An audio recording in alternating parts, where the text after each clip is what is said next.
अरे हई मुंह काहे फुलल बा? का भइल?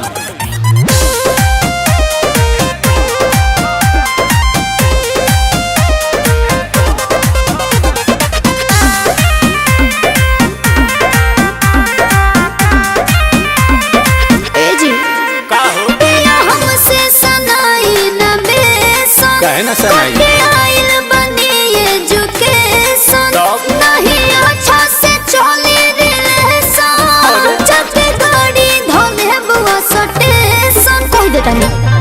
कवन कॉलेजिया में पढ़लू अंग्रेजिया हो अंग्रेजिया छाटेला तो हम से रूसन करे जाई करे जावा फाटेला ना बिहालू एको पाई दहे जावा ऐसे करे जावा फाटेला। भाभी और मान जा दहेज सही तरह के तुम ना देख लो।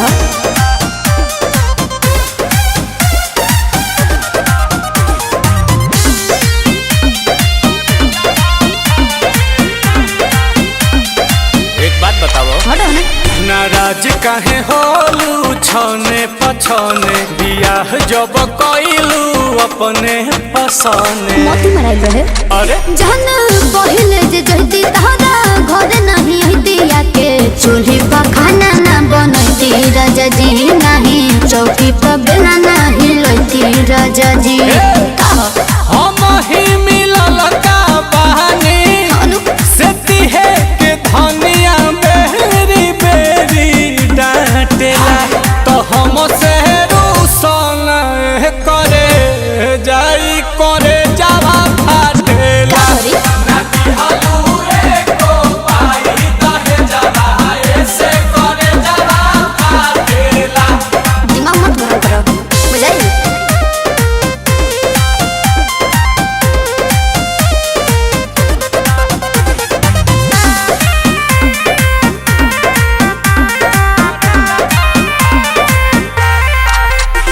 बताहो का खोइबू मीठा की खाटा मंगाही पानी पूरी किलो लाता। झिया जरदन सासु हो आसु प्रियंसु राते दही ना सही रहे जमल राजा जी ना बहाना घोटात नील कमल राजा जी। मत पूछो दिहिला अंगूर तो भा गेलू दूर दूर तहरा कुकुर काटेला तो हम से रूसन करे जा ई करे जावा फाटेला ना बिहालू एको पाई दहे जावा ऐसे करे जावा फाटेला। अरे शांत हो जाओ कन्या तो हम